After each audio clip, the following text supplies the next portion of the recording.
नाज़रीन अस्सलाम वालेकुम। सियासत टीवी के खुसूसी प्रोग्राम खबर ख्याल में आपका खैर मकदम है। मैं मोहम्मद रियाज अहमद और मेरे साथी मोहम्मद सिद्दीक। अस्सलाम वालेकुम। हमेशा की तरह आपके सामने अहम खबरें लिए हाजिर हुए हैं।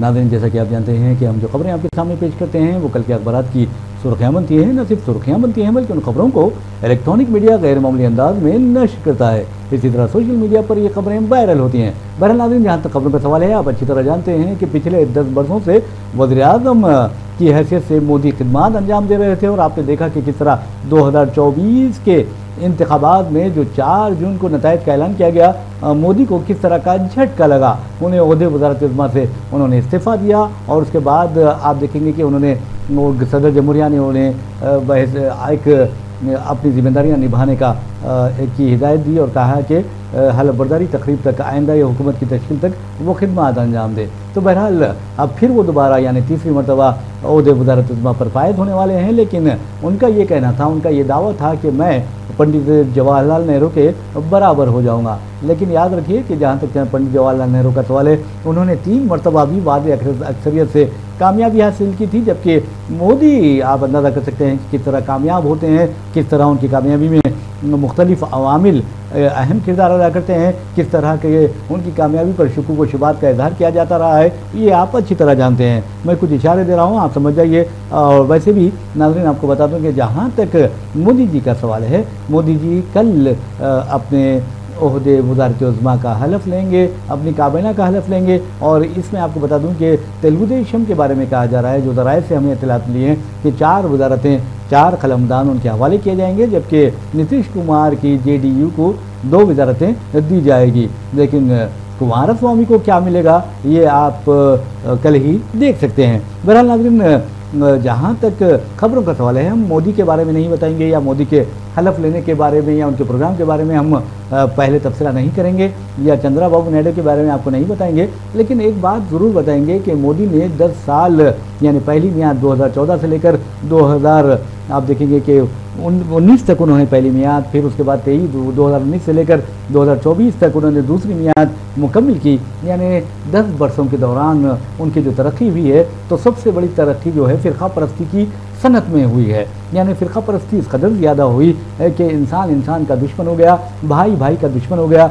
और आपने देखा कि किस तरह हुजूमी तशद्दुद के वाक़यात पेश आए, मासूम ज़िंदगियाँ तबाह हुई और कई ख़वातीन जो बेवा हुई हैं, कई माएँ ऐसी थी जिनके गोद उजड़ गए और कई बाप जो हैं उन्हें नौजवान बेटों के जनाज़ों को कांधा देना पड़ा। तो ये कहने का मतलब है कि मोदी के 10 साल दौरे हुकूमत में 2 मियादों के दौरान सिर्फ जहर उगला गया। और आप देखेंगे कि फ़िरक़ा परस्त जो सांप है उनकी पैदावार में किस कदर इजाफा हुआ, फ़िरक़ा परस्त जो दरिंदे हैं उनकी आबादी में किस कदर इजाफा हुआ, तो उसका अंदाज़ा इस बात से लगाया जा सकता है। लेकिन हम सलाम करते हैं अयोध्या के वोटर्स को और हिंदुस्तान के वोटर्स को, जिसने बीजेपी का रास्ता रोक दिया, बीजेपी को वाज़ेह अक्सरियत नहीं दी बल्कि 240 तक महदूद कर दिया। इसका मतलब ये हुआ कि जो सिंपल मेजॉरिटी है उसके लिए बीजेपी को यानी 272 तक पहुंचने के लिए 32 सीट्स की ज़रूरत है। तो लेकिन हम फ़िरक़ा परस्त दरिंदों के, फ़िरक़ा परस्त सांपों की बात कर रहे थे, तो आपको बता दूं कि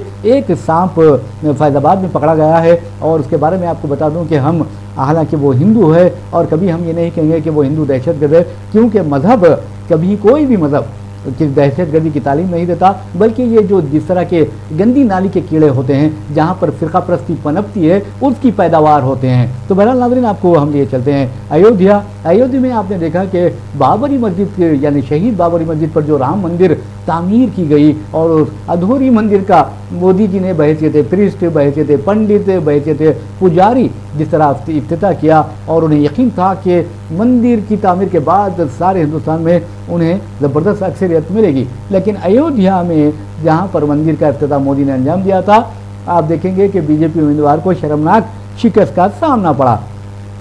उसके बाद एक धरिंदर राघव नामी, आप जैसा कि मैंने सांपों का जिक्र किया, मैंने जहरीले दरिंदों का जिक्र किया, तो बहरहाल इस दरिंदा सिफत इंसान ने, धरिंदर राघव ने एक टोपी बनाई, टोपी पहन ली, दाढ़ी बढ़ा ली और उसके बाद आप देखेंगे पेशानी पर नमाज का जो टिक वो पड़ता है, यानी ब्लैक हो जाता है, नमाज जो आदी होते हैं, तो बहरहाल ऐसा लग रहा था कि ये कट्टर मुसलमान है। वो एक वीडियो जारी करता है और अयोध्या के हमारे जो हिंदू भाई हैं, जो वोटर्स हैं, जिन्होंने बीजेपी को शर्मनाक शिकस्त से 2-4 किया है, उनकी तौहीन करता है, उनको गालियाँ देता है और कहता है कि हम देखो, अगर हम मुसलमान कोई मस्जिद बनाता है कोई मुस्लिम लीडर, तो हम ज़िंदगी भर उसे वोट देते हैं, और तुम लोग हिंदू जो हैं वो आप देखेंगे कि मंदिर बनाया वज़ीर आज़म ने, उसके बावजूद तुमने उसे ठुकरा दिया है, उसे मुस्तरद कर दिया है। ये तो शर्म की बात है। उसके बाद उसने हिंदू भाइयों की, हिंदू बहनों की अयोध्या के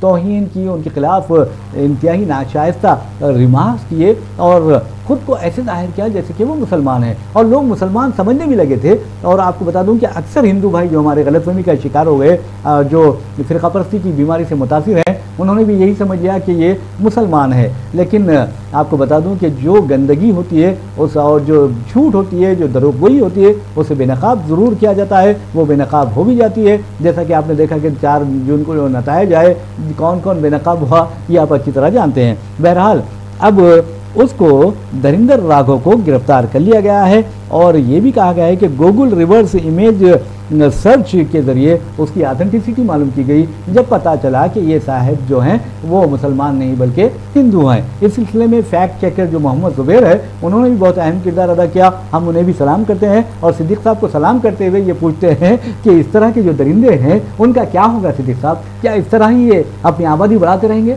वैसा भी ये सब जितने बहरूपियाँ हैं ये सब बीजेपी की पैदावार है। हमारे मोज़ीज़ वज़ीर आज़म की जो है ना, इन्हें उनके जो भी उन्होंने किए हैं उसके बदले में ये सब पैदा हुए हैं जितने सांप बन के।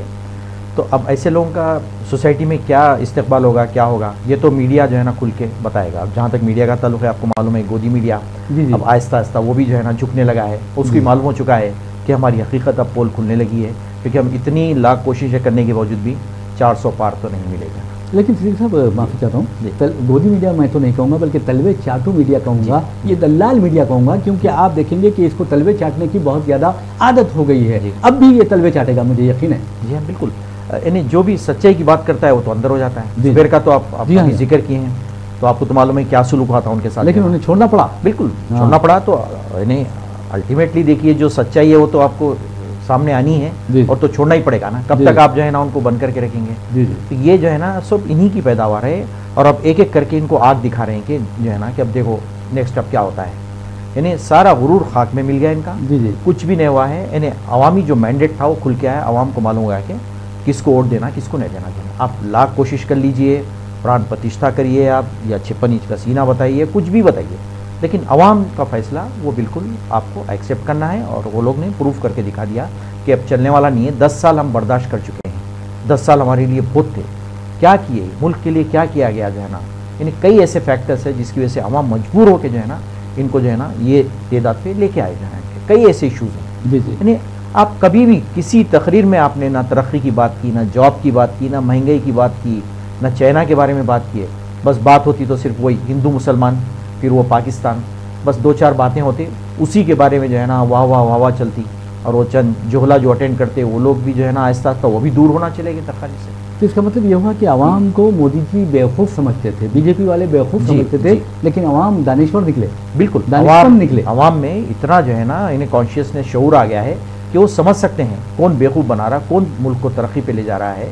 और इन्हें नौजवान खुल्लम खुल्ला बयान कर रहे हैं कि भाई क्या करेंगे तुम, मंदिर वो बनाते बजाय उसके कुछ अगर कंपनियां खोल लेते तो हमको जो है ना इसराइल या यूक्रेन जाना नहीं पड़ता था हमको जॉब के लिए, इंटरव्यू देने जाना। तो बताइए कि कितने मायूस हो गए नौजवान कि वो लोग जो है ना मजबूर हो गए छोड़ने पे कंट्री, अपने यानी बीवी बच्चों को छोड़ के जाके जो है ना कट रहे हैं वहाँ पे, जंगों में लड़ाई जाना।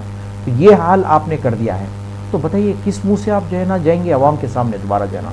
अभी वो भी जो है ना ऐसी लंगड़ी लूली हुकूमत जो है ना जो बिल्कुल सहारों पे है, आप उसको जो है ना अब आप लेके चल रहे हैं।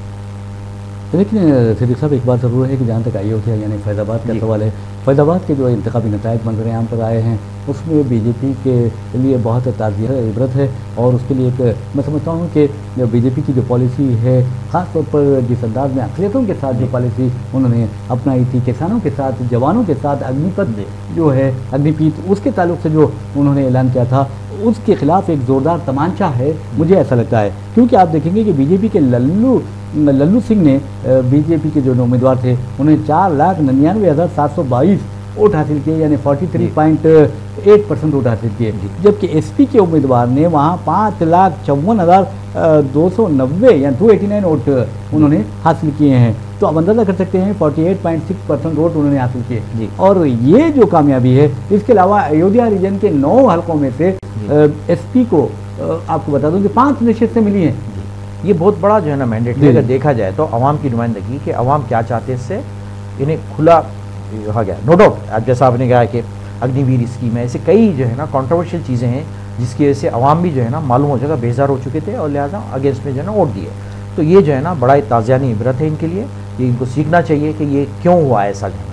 और बात करें कि हिंदू मुस्लिम जो है ना, इस सेट के कुछ होता ही नहीं, बगैर यानी कोई तकरीर आप देखेंगे जिसमें ना मुसलमान का जिक्र न किया हो जाना। वैसे भी आपको बता दूं कि ये इस जो दरिंदा सिफत इंसान है, यानी जो फ़िरक़ा परस्त दरिंदा है, उसे गिरफ्तार किया गया है न्यू आगरा पुलिस ने। अब देखना ये है कि इसके साथ क्या सलूक किया जाता है, क्योंकि नफ़रत ये फैला रहा था, क्योंकि ये आपस में लड़ाने की कोशिश कर रहा था और हमारे हिंदू भाइयों की तौहीन कर रहा था। हिंदू होते हुए मुसलमान का लिबास, मुसलमान का हुलिया वो अपने वो में ढाल चुका था वो अपने आप को, और फिर वो ये चाहता था कि इस तरह माशरे में बदनज़मी पैदा करे, बदअमनी पैदा करे। लेकिन नाज़रीन, आपको बता दूं कि आप पुलिस की, उत्तर प्रदेश पुलिस की जिम्मेदारी है कि वो बिना किसी सियासी दबाव में आकर इस दरिंदा सिफत को इबरतनाक सज़ा दिलाए, वरना इस तरह के जो दरिंदे हैं वो मुल्क को तबाह करने का बायस बन सकते हैं। वैसे भी नाज़रीन, जहाँ तक आपको बता दूं कि सोशल मीडिया पर ये वीडियो बहुत ज़्यादा उस शख्स का वायरल हो गया था। उसके बाद यही समझा जा रहा था कि कोई मुसलमान ये बात कर रहा है। उसका हुलिया देखकर आप दंग रह जाएंगे कि किस अंदाज में उसने खुद को मुसलमान की हुलिये में ढाल लिया था। तो बहरहाल ये जो खबर है, मैं समझता हूँ कि बहुत अच्छी खबर है, क्योंकि इस तरह के दरिंदे अगर गिरफ्तार होते हैं तो माशरे में बहुत कुछ अमन कायम हो सकता है। वैसे भी नाज़रीन, आप देखिए, आपको हम एक मशवरा देते हैं, अगर आपके पास इस तरह के वीडियोज़ आते हैं, इस तरह की न्यूज़ आते हैं, खबरें आती हैं, तो यकीन मानिए पहले आप गूगल रिवर्स इमेज सर्च में जाइए, वहाँ पर फैक्ट चेक जो होता है वो चेक कीजिए, वरना अगर आप इसी तरह फॉरवर्ड कर देंगे तो फिर आपके खिलाफ भी कार्रवाई हो सकती है। ये सोच समझ कर करना चाहिए। और वैसे भी सिद्दीक साहब, जिस तरह आपने कहा है कि अब मोदी हुकूमत बनने जा रही है, लेकिन याद रखिए मोदी ने बहुत ज़्यादा बकवास कर ली इंतखाबी मुहिम के दौरान, इसमें कोई दो राय नहीं है, क्योंकि आज दस्तूर जो हमारा है इस कदर मजबूत है कि कल मोदी जी को दस्तूर अपने सर पर उठाना पड़ा और उन्होंने दस्तूर को बोसा दिया। तो इसका मतलब ये है कि तुम लाख बकवास कर लो, लेकिन तुम्हें दस्तूर की खिलाफवर्जी तुम नहीं कर सकते, और दस्तूर ही एक अजीम यानी किताब की तरह तुम्हारे सामने रहेगा। जी बिल्कुल, वो तो आप तो टच ही नहीं कर सकते, नहीं ये होली बुक की तरह है, वो तो उसको आप हाथ नहीं लगा सकते। आप जो है ना बोल लीजिए कितना जो है ना, लेकिन अजायम तो थे कि चेंज कर देंगे बोल के, चेंज करेंगे बोल के वो पूरा प्रोग्राम था। लेकिन अवाम को मालूम हो गया कि ये जो है ना, ये तो पूरा बेस खत्म करने वाले हैं कंट्री का, मुल्क का। दस्तूर की बात कर रहे हैं, अरे तकसीम हो जाता मुल्क, बिल्कुल इतना नहीं होना चाहिए। खतरनाक स्टेप है कि आप जो है ना इन्हें कई टुकड़े टुकड़े करने वाले मुल्क। आप देखिए जनूबी रियासतों के दरमियान, शुमाली रियासतों के दरमियान जो नाइंसाफी होती है, उससे भी किस कदर बेचैनी बढ़ गई थी। बिल्कुल, बहुत ये नहीं, खतरनाक किस्म के स्टेप्स ये लेने वाले थे। आवाम ने उनको आईना दिखाया कि बस है, बस हो गया, जितना हो गया हो गया। और अब जहाँ तक ये जो इसको पकड़ा गया है, तो ऐसे कितने बहरूपियों को इन्होंने तैयार किया होगा फैक्ट्री में, बीजेपी के अंदर लगाई ये लोग बाज़ाब्ता, ये लोग इतने वेल प्लान तरीके से ऐसे लोगों को तैयार करके लोग भेजते हैं जो इस किस्म का प्रोपेगेंडा करते हैं। मैं समझता हूँ इस तरह के लोगों की चमड़ी उधेड़ देनी चाहिए। बिल्कुल, जी, ताकि इबरत बन जाए, इबरत बन जाए ये लोग। कानून कितना काम करता है, क्या करता है, वो मालूम हो जाएगा आपको। जी जी, बहरहाल आपको बता दूं कि जहाँ तक इस तरह के लोग हैं, हिंदुस्तान को नुकसान पहुँचाने, माशरे में बदअमनी फैलाने के सिवा कुछ नहीं कर सकते। और एक अच्छी बात यह है कि मोदी जी ने 240 नशस्तें हासिल की है, उसमें भी कहा जा रहा है कि कम अज़ कम 150 नशस्तें अजीब व गरीब तरीके से हासिल की गई हैं, और करप्शन यानी बदगुमानी के इल्ज़ाम आयद किए जा रहे हैं, उलट फेरी के इल्ज़ाम आयद किए जा रहे हैं। और यह हकीकत आप भी अच्छी तरह जानते हैं, हमें कुछ कहने की ज़रूरत भी नहीं है। लेकिन एक बात ज़रूर है कि मोदी जी अब ज़्यादा बकवास नहीं कर सकेंगे। अब ये नहीं कह सकेंगे कि मुसलमान दरअंदाज है, अब नहीं कह सकेंगे कि मुसलमान ज़्यादा बच्चे पैदा करते हैं, अब ये नहीं कह सकेंगे कि मंगलसूत्र तुम्हारे छीन लेंगे और मुसलमानों को दे दिए जाएंगे। अब ये नहीं कह सकेंगे और ये हिम्मत नहीं कर सकेंगे कि तहफ़्फ़ुज़ात यानी रिजर्वेशन की तरफ मुड़ कर भी देखें, और ये हिम्मत नहीं कर सकेंगे कि दस्तूर में कोई तरमीम कर सकें। जी बिल्कुल, अब तो ख़त्म होगी, सारी चीज़ें ख़त्म होगी।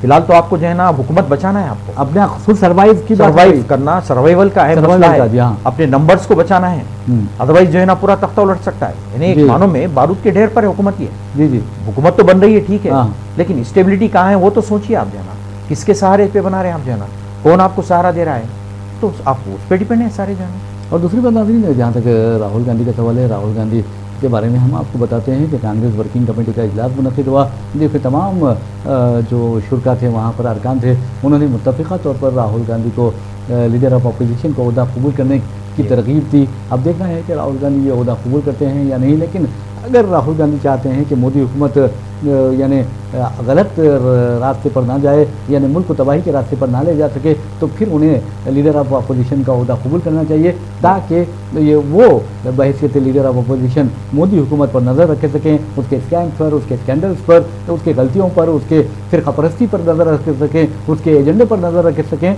और ये भी देखें कि जितने तहक़ीक़ाती एजेंसियाँ हैं, इवन इलेक्शन कमीशन के बारे में भी कहा जा रहा है, खुद मिस्टर पी चिदम्बरम जो साबिक़ वज़ीर दाखिला है, उन्होंने वादे तौर पर कहा है कि इलेक्शन कमीशन हो या फिर आप देखेंगे कि NIA हो, CBI हो, ED हो, जितने भी मरकज़ी एजेंसियां हैं, उन्हें जो पार्लियामेंट की मुश्तरका जो कमेटी है उसके तहत लाना चाहिए, उसकी निगरानी में लाना चाहिए, ताकि ये हुकूमतों के इशारों पर ना नाचे जिस तरह 10 बरसों से नाच चुके हैं। बिल्कुल ज़रूरी है रियाज साहब। और दूसरे जहाँ तक जो है ना राहुल गांधी का सवाल है, अब फिलहाल अब उनको यूपी पे कॉन्सेंट्रेट करना चाहिए, इसलिए जो है ना मेरे ख्याल से वायनाड की जो सीट है वो छोड़ के उनको यूपी पे आना चाहिए, क्योंकि पूरा तवज्जो देना चाहिए यूपी में, ताकि जो है ना यूपी का आपको तो मालूम है पार्लियामेंट का जो रास्ता बनता है यूपी के थ्रू बनता है, तो पूरा यूपी पे तवज्जो देने की जरूरत है ताकि हुकूमत पे नज़र रख सके। सिद्दीक़ साहब, और एक बहुत अच्छी बात यह है कि बहुत ही मैं समझता हूँ कि हिंदुस्तानी जमहूरियत के लिए, हिंदुस्तान के सेकुलरिज्म के लिए, हिंदुस्तान की गंगा जमी तहजीब के लिए अच्छी खबर यह है कि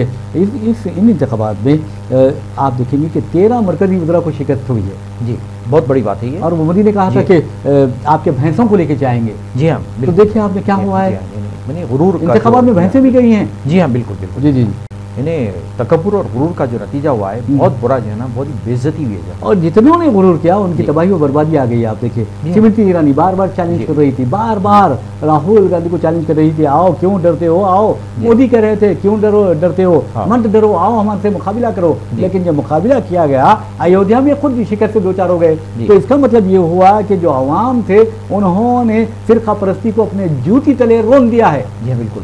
और अंदाजा लगाइए और किससे हारती हैं वो। जी हाँ, बिल्कुल ऐसा शख्स जो ज़ईफ आदमी है, जो पॉलिटिक्स से दूर हो चुका है लॉन्ग टाइम को, तो ये कुछ तो आप बताइए। तो यहाँ तो ये इसको जो है ना बासानी वो हरा देता है इसको। जी जी, जो अपने आप को जो है ना, जो हीरोइन समझती है, जो अपने आप को क्या क्या समझती है पता नहीं, इतनी बुरी शिकस्त देता है वो शख्स आके कि उसको तो जो है ना पॉलिटिक्स से रिटायर्ड हो जाना चाहिए। बिल्कुल जी जी, मेरे ख्याल से। बहरहाल नाज़रीन, आपको बता दूं कि जहाँ तक बीजेपी के निशान का सवाल है, बीजेपी का निशान कमल है। आप देखेंगे कि वज़ीर-ए-आज़म नरेंद्र मोदी कमल अपने यहाँ पर लगाते हैं, यानी कपड़ों पर लगाते हैं, जेब पर लगाते हैं, सीने पे नहीं जेब पर लगाते हैं। अमित शाह को देखें, वो भी इसी तरह की हरकतें करते हैं। और कई बीजेपी लीडर कमल को, चाहे वो रायदही के दौरान भी हो, हालांकि वो ममनू होता है, उसके बावजूद भी दिखाते हैं। और देखा आपने कि किस तरह मंडी से कंगना रनावत ने कमल के निशान पर इंतखाब जीता और फिर उनके चेहरे पर कांग्रेस का निशान पड़ गया। आप अंदाज़ा करिए कि मेरा इशारा उनके थप्पड़ पे है, यानी जिस तरह CISF की कांस्टेबल ने उन्हें थप्पड़ मारा है। मैं समझता हूँ कि अब बीजेपी कायदीन के लिए ऐसे थप्पड़ मुख्तलिफ मकामात पर इंतज़ार कर रहे होंगे। लेकिन हम तशद्दुद की हिमायत नहीं करते, मार तोड़ की हिमायत नहीं करते, बल्कि हम अमन पसंद है और यही कहते हैं कि इस तरह के वाक़यात नहीं होना चाहिए। आप क्या कहते हैं? आवाम का रद्द-ए-अमल है रियाज साहब, ये कुछ भी नहीं है। अच्छा, आवाम का ये जो है ना रिएक्शन ही है। आप जो हरकतें किए, जिस किस्म के बयान देते रहे और जो आप जो जायज़ किस्म की तहरीकात है उनकी अगेंस्ट आप बोलते रहे, तो उसके लिए जो है ना जवाबदाह होना है आपको, आवाम के सामने आना है। कब तक आप चुपते फिरेंगे? कभी ना कभी तो थप्पड़ पड़ेगी, आपको लात मारी जाएगी, कुछ ना कुछ करना पड़ेगा। जी जी, क्योंकि आप आवाम के खिलाफ जो है ना फैसले किए हैं। 10 साल में जो है ना आवाम के इतने खिलाफ फैसले किए गए हैं कि आप में बताने सब कितना नुकसान हुआ है। बताइए, किसानों के एग्जाम्पल ले लीजिए। जी हाँ। और एक बात है कि कंगना रनावत हो या बीजेपी की जो अरकान पार्लियामेंट है, उन्हें अब कम से कम ये सोच लेना चाहिए कि गुरूर और तकब्बुर करने का क्या हल होता है। आप देखेंगे वज़ीर-ए-आज़म नरेंद्र मोदी, अमित शाह, क्या गुरूर, क्या तकब्बुर। ऐसा लग रहा था कि बस पूरी दुनिया इनकी है, पूरा हिंदुस्तान पर इनका राज है। ऐसा लग रहा था कि यही हिंदू सम्राट है, हम ये ऐसा लग रहा था कि ये अब हिंदू राष्ट्र कायम कर देंगे। लेकिन आपने देखा कि आवाम ने और ख़ासतौर पर जो हमारे हिंदू भाइयों ने जिस अंदाज में वज़ीर-ए-आज़म नरेंद्र मोदी को उनका मुकाम दिखाया है, उनके गुरूर तकब्बुर को चिकनाचूर किया है, मैं समझता हूँ कि ये दूसरे बीजेपी लीडरों के लिए ताज़ियाने इबरत हैं ये लोग। बिल्कुल। और उन्होंने कहा था इंटरव्यू में कि परमात्मा पता नहीं मुझसे क्या काम लेना चाहते हैं, इसलिए मुझे चुना गया है। तो अब बताइए परमात्मा क्या काम लेना चाह रहे हैं, पता नहीं, पता नहीं, ऐसा सिचुएशन आ गया है। परमात्मा ने भेज दिया है मोदी जी को दो बैसाखियों के सहारे। जी हाँ, अल्टीमेटली वही। अगर परमात्मा भेजता तो कोई बैसाखियों की जरूरत नहीं होती। बिल्कुल। और उन्होंने ये भी कहा था कि मुझे तो अब मैं तो कॉन्ट्रैक्ट नहीं कर सकता परमात्मा क्या काम लेना चाह रहे हैं मुझसे, लेकिन जरूर जो है ना मुझे भेजा गया है खास काम लेने के लिए। वैसे मैं समझता हूँ कंटैक्ट उस वक्त होता है जब आखिरी वक्त आता है तो कंटैक्ट होता है। तो बहरहाल हम ये नहीं कह सकते, हम नेक ख्वाहिशात करेंगे वज़ीर-ए-आज़म से कि वो हुकूमत की बागडोर संभाले, लेकिन याद रखिए तासुब, जानिबदारी, हिंदू मुस्लिम, मंदिर मस्जिद और यूसीसी, सीएए, एनआरसी, ये जो बहाने हैं, ये जो जिन तरीक़ों से मुसलमानों को, अक़लियतों को सताने का तरीक़ा है, उससे तो गुरेज करना पड़ेगा, वरना याद रखिए आने वाला वक्त और भी आपके लिए तबाहकुन हो सकता है। और दूसरी बात नाज़रीन आपको बता दूं कि जहाँ तक वज़ीर-ए-आज़म का सवाल है, अब चंद्रबाबू नायडू और आप देखेंगे नीतीश कुमार की जो बैसाखी है वो उन्हें यूसीसी के रास्ते पर जाने से रोकेगी, एनआरसी के रास्ते पर जाने से रोकेगी और यहाँ तक कि सीए के रास्ते पर जाने से रोकेगी, जो पुरखतर है और मुल्क के लिए नुकसान का बायस बन सकता है। अब सब बर्फदान में रख देना चाहिए, अदरवाइज हुकूमत खतरे में पड़ जाएगी। सारी चीज़ों को आपको बाजू रख के सुकून से पीसफुल तरीके से हुकूमत चलाना होगा, अदरवाइज जो है ना आपको सपोर्ट खत्म हो जाएगी।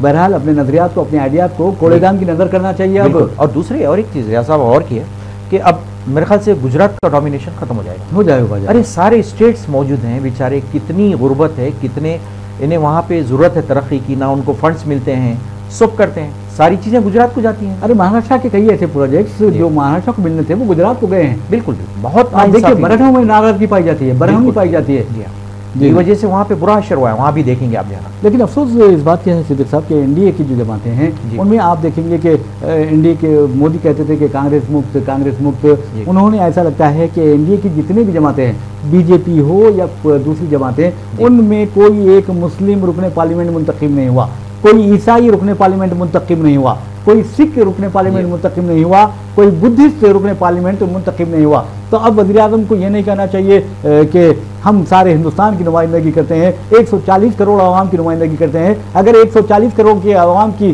बीजेपी नुमाइंदगी करती, मोदी नुमाइंदगी करते, तो उनके पास रुकने पार्लियामेंट कम से कम एक तो मुसलमान होता, कम से कम एक ईसाई, सिख और बुद्धिस्ट होता। जी हाँ, हालांकि ये रिवायत चली आ रही है, आपको देखेंगे अगर पास में देखेंगे बराबर उनकी आबादी के हिसाब से रिप्रेजेंटेशन मिलता था, उसके हिसाब से उतनी तादाद में रहते थे। लेकिन ये लोग तो दुश्मन है, अक़लियतों के तो दुश्मन है, लोग आना नहीं चाहते, इनकी सूरत देखना नहीं चाहते, लेकिन मजबूरन उनको आना ही पड़ा। आप तो है ना। बहरहाल हम राहुल गांधी की बात करते हैं, राहुल गांधी क़ायद अपोजिशन के ओहदा कबूल करते हैं या नहीं, हो सकता है कि आने वाले दिन में या आने वाले घंटों में ये इसका पता चल जाएगा। लेकिन एक बात ज़रूरी है कि जहाँ तक कांग्रेस का सवाल है, मोदी ने कहा कि कल ही कहा था उन्हें कि कांग्रेस 10 वर्षों के दौरान 100 नशस्तें हासिल नहीं कर सकी और ननियनों तक महदूद हो गई है। तो आपको बता दूं कि जहाँ तक कांग्रेस का सवाल है, कांग्रेस ने 100 का हिस्सा भी पार कर लिया है। उनके एक बागी उम्मीदवार थे महाराष्ट्र से, उन्होंने बहैसियत आज़ाद उम्मीदवार मुकाबला किया, वो कामयाब हो गए और कल ही उन्होंने कांग्रेस में शमूलियत इख्तियार कर ली। तो अब मोदी जी को उसका अंदाज़ा नहीं था, शायद वो बेचारे इस मामले में बहुत ज़्यादा कमज़ोर मालूमात रखते हैं। तो बहरहाल उनको बताना ये ज़रूरी है कि 100 नशस्तें कांग्रेस ने पार कर ली हैं। जी बिल्कुल।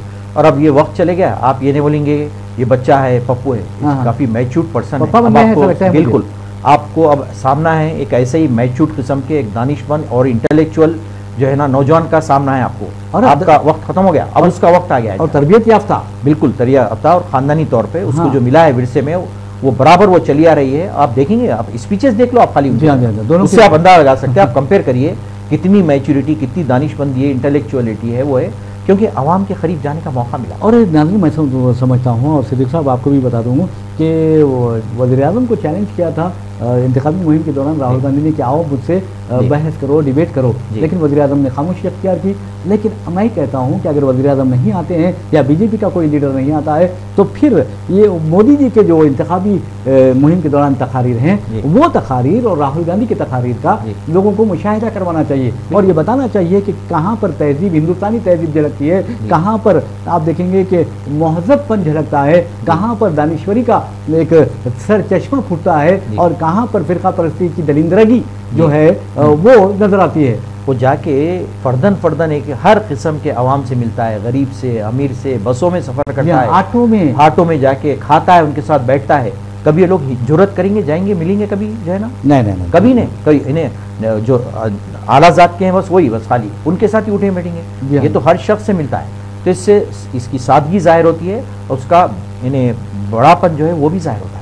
और दूसरी बात देखिएगा कि कामयाब इंसान का अगर आप देखेंगे ह्यूमिलिटी और सिंप्लिसिटी जो है वो बहुत ज़्यादा अहमियत रखते हैं, यानी आजिज़ी व इनकिसारी और सादगी जो होती है वो ज़्यादा अहमियत रखती है। अगर आप ये समझ लें कि आप बहुत ज़बरदस्त ड्रेसिंग कर रहे हैं, आपकी जो कुर्ता पैजामा जो है या आपका जो लिबास है वो 14 लाख रुपए का, 15 लाख रुपए का है, आपका जो पेन है वो 1.5 लाख रुपए का है और आप देखेंगे कि आपके जो जूते हैं वो 2 लाख रुपए के हैं और आपके जो गॉगल्स हैं वो 2.5 लाख रुपए के हैं, तो इसका मतलब ये नहीं कि आप दानिश्वर हो गए हैं, इसका मतलब आप ये नहीं कि आप बहुत बड़े फ़िलासफ़र हो गए हैं, फ़लसफ़ी हो गए हैं, ये नहीं है। और इसका मतलब ये नहीं कि आप आलमी कायदीन में आपका शुमार होने लगा है, आलमी रहनुमा बन गए हैं, इसका कोई अहमियत नहीं रखता। अगर आप देखेंगे कि किसी अनपढ़ को भी ये कपड़े पहना देंगे तो कुछ उसका फ़ायदा होने वाला नहीं है।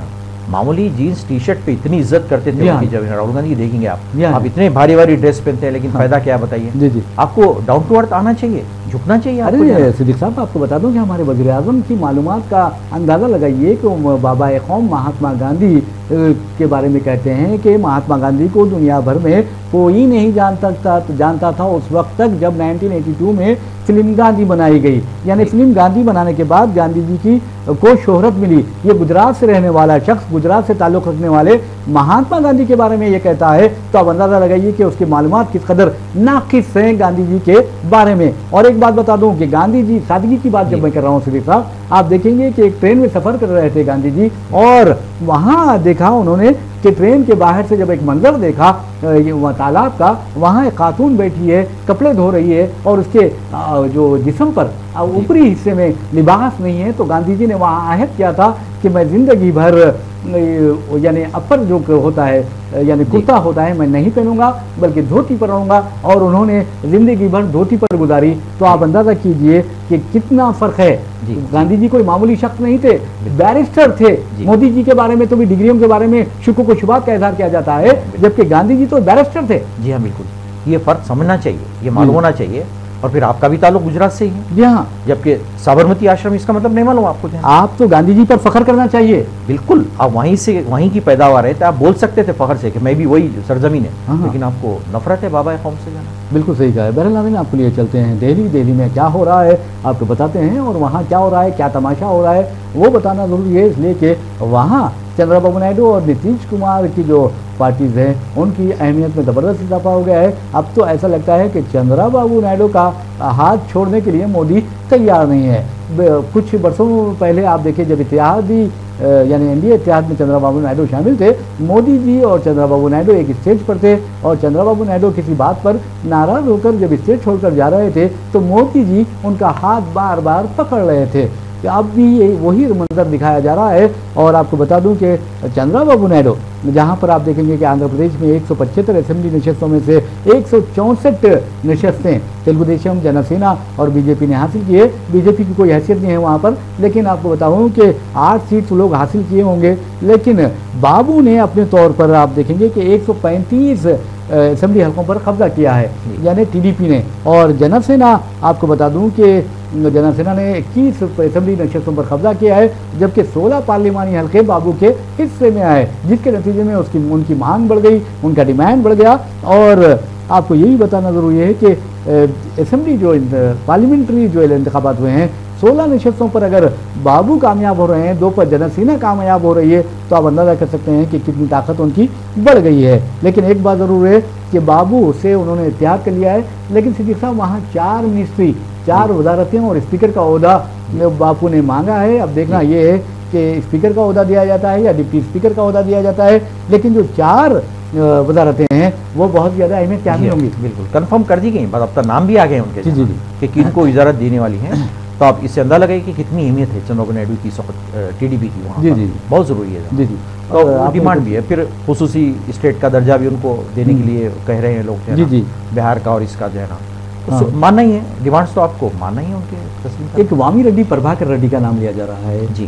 उनके कारपोरेट घरानों से करीबी ताल्लुकात है, बासर है, तेलुगु देशम के रुकने पार्लियामेंट है। और एक है राम मोहन नायडू, उनका भी नाम लिया जा रहा है सिद्दीक साहब। इसके अलावा हरीश बाला योगी का भी नाम लिया जा रहा है, और डी प्रसाद का नाम लिया जा रहा है, और पी चंद्रशेखर, ये लोगों का नाम दिया जा रहा है। अब देखना ये कि क्या उन्हें वजारत मिलती है या किसी और को वजारत दी जाती है। जी हाँ, कल क्लियर हो जाएगा मेरे ख्याल से, कल जब वोट देंगे तो मेरे ख्याल से कल नाम और भी क्लियर हो। लेकिन नीतीश के भी 2 लोगों को देंगे। जी बिल्कुल, नीतीश कुमार की तरफ से भी 2 रखे गए, और खासतौर पर मेन डिमांड उनका ये एक है, बिहार बहुत बैकवर्ड हो चुकी है, उसको स्पेशल स्टेटस मिलना चाहिए। मेन डिमांड उनका। आंध्र प्रदेश का भी यही मतलब। हाँ, उनका भी वही है, क्योंकि नई स्टेट है, वहाँ पर भी कुछ भी नहीं, आंध्र प्रदेश में भी जाना। एक ऐसी स्टेट मिली है उनको जो बिल्कुल जो है ना हमेशा तूफानों की जद में रहती है। जी जी, जो हमेशा बहुत ये नई स्टेट है, उसको डेवलपमेंट होने के लिए काफ़ी टाइम लगेगा और मेहनत लगेगी, तो संभालना है उसको जाना बिल्कुल।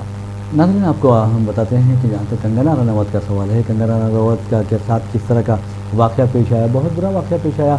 बेचारों के गाल पर जो निशान पड़ा है CISF की लेडी कांस्टेबल के हाथ थप्पड़ का, वो ऐसा लगता है कि वो ज़िंदगी भर नहीं भूल पाएंगी वो थप्पड़। लेकिन कंगना अब कहती हैं कि लोग जो खुश हो रहे हैं मुझे थप्पड़ पड़ने पर, क्या वो रेप होने पर भी इस तरह खुश होते हैं, इस तरह की बात की है। जबकि शबाना आज़मी ने ये कहा है कि वो कंगना को ज़्यादा करीबी नहीं है और ना वो चाहती हैं, लेकिन किसी रुकने पार्लियामेंट को, किसी जिम्मेदार शख्स को इस तरह थप्पड़ नहीं मारना चाहिए। अगर इस तरह के वाक़यात होते रहते हैं तो फिर हमारी सिक्योरिटी को भी, हमारी सेफ्टी को भी खतरा पैदा हो जाएगा। और ख़ास तौर पर CISF के लोग अगर कानून को अपने हाथ में लेंगे तो हालात बहुत ख़राब हो जाएंगे। शबाना आज़मी ने भी ये बात कही है। जी बिल्कुल, आप जो है ना, आप कैसी लैंग्वेज यूज़ कर रहे हैं, यानी आप बोल रहे हैं कि रेप, हाँ जी हाँ, आपके जहन में वही चल रहा है, इस्मत रेजी चल रही है। हाँ जी हाँ, आप जो है ना अब तो आप रुकने पार्लियामेंट बन चुके हैं, तो कम से कम शाइस्ता ज़बान तो इस्तेमाल करनी चाहिए। आप अंदाजा लगाइए उनकी ज़हनियत का। मैं नहीं, हमें अंदाज़ा नहीं है, उनकी मजबूरी है। उन्होंने देखा कि 10 वर्षों के दौरान